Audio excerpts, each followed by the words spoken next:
अफसोसनाक दर्दनाक खबर जो रावलाकोट कश्मीर और कश्मीर के दूसरे इलाकों से मिल रही है। जब हम पहले देखते तो सड़कों पे 1 अगस्त से लोग अपनी कारों के ऊपर, बाइक्स के ऊपर झंडे लगाकर जाते थे, और अभी मैं अगर रोड की तरफ देखूं तो एक भी गाड़ी के ऊपर मुझे कोई झंडा नजर नहीं आ रहा। मैं पूछना चाहता हूँ पाकिस्तान के बदमाश जर्नैलों से पूछना चाहता हूँ, 8 दहाइयां तुमने जम्मू कश्मीर से अपनी अफवाज निकालनी थी। कश्मीर के आवाम वो टाइम फ्रेम मांगते हैं, अफवाज कब निकालोगे? टाइम फ्रेम दो। पाकिस्तान तोड़ने के लिए लाया गया है, कौम कब समझेगी? इस वक्त मुल्क बचाना सबसे जरूरी है, क्योंकि ये अब पाकिस्तान की शारग काटने में लगा हुआ। कर्जा नहीं लिया तुमने, इस मुल्क के एयरपोर्ट जो है वो गिरवी रख दिए तुमने, इस मुल्क की मोटरवेज जो है वो गिरवी रख दी, इस मुल्क के तमाम असासे जो है वो गिरवी है, पाकिस्तानी नहीं है। कौम उठे और 14 अगस्त का जश्न मनाने की बजाय निकल के हुक्मरानों का मुहावरा। अब पीओके के प्रदर्शनकारियों का निशाना सिर्फ महंगाई और संसाधन नहीं, बल्कि विरोध का मुद्दा सीधे पाकिस्तानी सेना की मौजूदगी तक पहुंच चुका है। साथियों, अब हालात ये है पीओजेके के अंदर से कि प्रदर्शन तो जारी है, लेकिन वहीं दूसरी तरफ अब पाकिस्तान की आवाम से पूछा गया था कि इतने साल पहले कहा गया था पाकिस्तानियों को यहाँ से निकल के जाने को, वो अभी तक क्यों नहीं गए हैं। इतना ही नहीं, रावलाकोट और हर जगह से यही खबरें आ रही हैं सामने। और आज 14 अगस्त है, जैसा कि आप जानते हैं कि आज़ादी का दिन पाकिस्तानियों के लिए। पीओजेके के अंदर एक भी झंडा जो है इन्होंने पाकिस्तान का लहराने नहीं दिया, बल्कि वहां देखा जाए तो तिरंगा लहराया गया है। ये तो हाल है इन पाकिस्तानी फौजियों का, वहां कूटे तो जा ही रहे हैं पीओजेके के लोगों के द्वारा, लेकिन हालात ये हैं कि अब पाक फौजियों को अपनी पतलूनें उठा करके वहां से भागना पड़ रहा है, क्योंकि हालात ये आ गए हैं कि अब पीओजेके की जो पब्लिक है वो इतना बौखला उठी है कि एक भी झंडा जो है वहाँ उन्होंने पाकिस्तानियों का 14 अगस्त का जश्न जो है बेसिकली मनाने ही नहीं दिया है। कौन सी आज़ादी, काहे की आज़ादी इनको मिली है, ये उनका कहना। और साफ तौर पे ये कहा गया है कि जितने भी पाकिस्तानी पीओजेके के अंदर रह रहे हैं वो अपना बोरिया बिस्तर तुरंत उठाएं, वरना जिस तरह से पाकिस्तानी फौजियों का जो हाल किया है, उनको मार के जो यहाँ से निकाला है, ठीक वैसे ही पाकिस्तान के जो लोग पीओजेके के अंदर रह रहे हैं उनका भी सेम यही हाल और यही सूरत हाल जो है वो देखने को मिलेंगी। ये खुलेआम चेतावनी जो है वो वहाँ के लोगों के द्वारा दी जा रही है प्रदर्शन में। पीओके में विरोध प्रदर्शन कर रही ज्वाइंट अवामी एक्शन कमेटी के प्रमुख नेताओं में शामिल सरदार अमान खान ने रावलकोट में एक सभा को संबोधित करते हुए पाकिस्तानी सेना की मौजूदगी पर सवाल उठाया। सरदार अमान खान ने कहा कि पाकिस्तान के सैन्य नेतृत्व को ये बताना होगा कि आखिर पाकिस्तानी सेना पीओके से कब तक हटेगी। पाकिस्तानी सरकार और सेना के जनरलों से सवाल किया कि करीब 80 साल बीत जाने के बावजूद उस प्रस्ताव पर अमल क्यों नहीं हुआ, और मांग की कि पाकिस्तान ये बताए कि पीओके से अपनी सेना हटाने के लिए उसकी समय सीमा क्या है। तो मैं देखता हूँ तो मैं सोचता हूँ कि हम अपने आप से कितना बड़ा झूठ बोलते रहे और अभी तक बोल रहे हैं, जब हम इस इलाके को आज़ाद कश्मीर कह रहे हैं। इसकी जो न्यूट्रल टर्म है वही होनी चाहिए जो अक़वाम मुत्तहिदा इस्तेमाल करता है। पाकिस्तान एडमिनिस्ट्रेट कश्मीर और पाकिस्तान कंट्रोल कश्मीर, जैसे कि इंटरनेशनल मीडिया कहता है। जो मैं कब से कर रहा हूँ उसमें थोड़ी सी अमेंडमेंट अब मैंने की है। ये दरिंदा पाकिस्तान तोड़ने के लिए लाया गया है, कौम कब समझेगी? इस वक्त मुल्क बचाना सबसे जरूरी है, क्योंकि ये अब पाकिस्तान की शारग काटने में लगा हुआ। अब पीओके के प्रदर्शनकारियों का निशाना सिर्फ महंगाई और संसाधन नहीं, बल्कि विरोध का मुद्दा सीधे पाकिस्तानी सेना की मौजूदगी तक पहुंच चुका है। रिपोर्ट के मुताबिक पाकिस्तान ने इस संगठन पर प्रतिबंध लगा दिया है। इसके बावजूद प्रदर्शन जारी है। प्रदर्शनकारियों और पाकिस्तानी सेना के बीच तनाव भी बढ़ा। पाकिस्तानी सेना पर प्रदर्शनकारियों के खिलाफ बल प्रयोग के कई वीडियो भी सामने आए। इन कार्रवाइयों ने स्थानीय लोगों में नाराजगी और बढ़ा दी। अब शिकायतों तक सीमित नहीं रह गया। रावलकोट से उठी सेना हटाने की आवाज अगर पीओके के दूसरे इलाकों में गूंजने लगी तो पाकिस्तान के कब्जे वाले इस क्षेत्र में पाकिस्तानी सेना की हालत और खराब हो जाएगी। कि लोग क्या कह रहे हैं? उन्होंने हमारे बेशुमार भाइयों को शहीद कर दिया है, जख्मी कर दिया है। इन जालिमों को शर्म नहीं आती?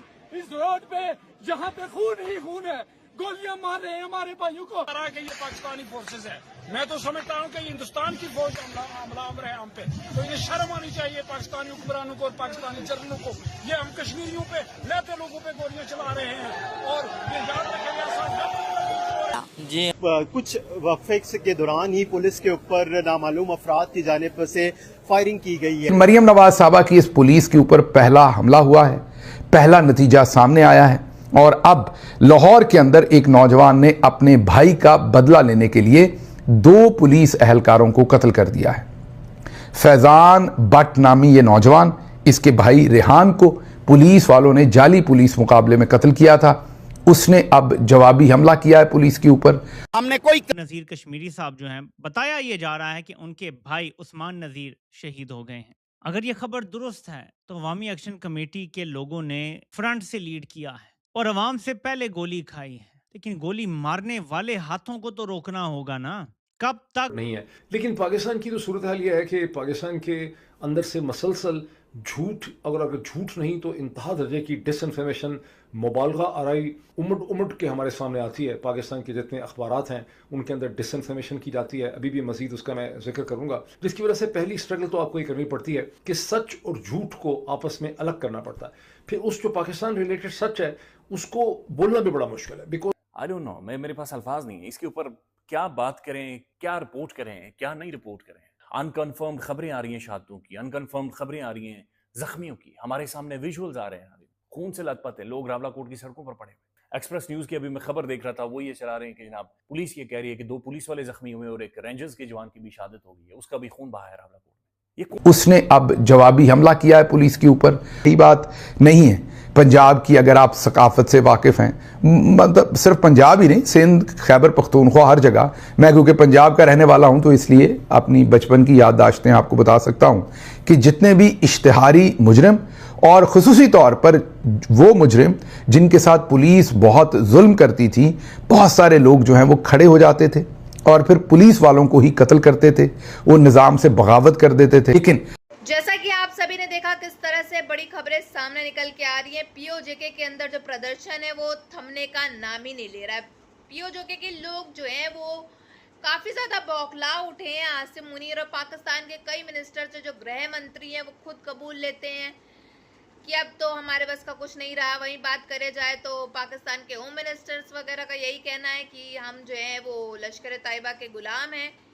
ये सब चीज़ें अगर साइड हटा करके देखी जाए तो बात करी जाए, पाकिस्तान के लोगों को पहले ही बोल दिया गया था पीओजेके से अंदर अपना बोरिया बिस्तर जो है वो उठाएं और वहाँ से रफा दफा हो जाए। पीओजेके जो है वो पाकिस्तानियों का जगह ही नहीं है, पाकिस्तानियों के रहने के लिए ठिकाना नहीं है जो पाकिस्तानी वहाँ रह रहे हैं। अब देखा जाए तो मुल्क भर के पाकिस्तान के इस्लामाबाद, लाहौर, हर एक जगह जो है वो आतंकवादी ही रहते हैं, क्योंकि इनके खुद होम मिनिस्टर ने यही कहा कि हाँ हम तो लश्कर तैयबा के जो है हाफिज सईद के गुलाम है, हाफिज सईद साहब के गुलाम है, ऐसा उन्होंने कहा है जैसा आप जानते हैं। और इसके ऊपर वीडियो बनाई नहीं है, लेकिन बहुत जल्द इसके ऊपर वीडियो आएगी। लेकिन खबर यही है कि उनके खुद गृह मंत्री ने साफ तौर पे कबूला है कि वो हाफिज सईद के गुलाम है।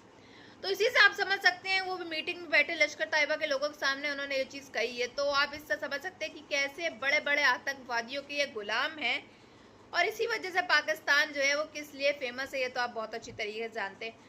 तो पीओजेके के लोग जो है वो भारत से मदद मांग रहे हैं, भारत से गुहार लगा रहे हैं, हर एक चीज़ कर रहे हैं। और आप जानते हैं कश्मीर जो है वो भारत का हिस्सा है, चाहे पाकिस्तानी कहें ना कहें, कब्जा के रखा है अब। लेकिन प्रदर्शन इतना भारी पड़ गया है इनको, पाक फौजियों को, कि अब इनको अपनी पतलून उठा उठा के वहाँ से भागना पड़ रहा है, क्योंकि वहाँ की जो पब्लिक है वो इतनी बौखला उठी है इनके पाक फौजियों से, आसिम मुनीर से, हर एक पाकिस्तान के मिनिस्टर से। तो अब इनका बचना नामुमकिन है। और आज 14 अगस्त है, जैसा आप जानते हैं, पाकिस्तान के लिए आज़ादी का दिन, जो कि अब एक तरह से कहा जाए तो ब्लैक डे ही कहलाएगा। जिस तरह से BLA वालों ने भी इनके ऊपर नया धमाका किया, उसके ऊपर जल्दी वीडियो डलेगी। अभी की लेटेस्ट खबर है। फिलहाल हम अपने टॉपिक पे आकर बात करें तो आज के दिन कोई भी झंडा जो है वो पीओजेके के अंदर इन्होंने पाकिस्तानियों का नहीं लहराने दिया है, बल्कि उसकी जगह इंडिया का झंडा जो है वो लहराया गया है। और कल 15 अगस्त है, 15 अगस्त दिन जो है आप जानते हैं क्या होता है। तो ये सूरत हाल है और पाकिस्तानियों की हालत जो है वो काफ़ी ज़्यादा ख़राब हो गई है, पाकिस्तानी फ़ौजियों की, पाकिस्तान के मिनिस्टर्स की और सो कॉल्ड नंबर 1 आर्मी की।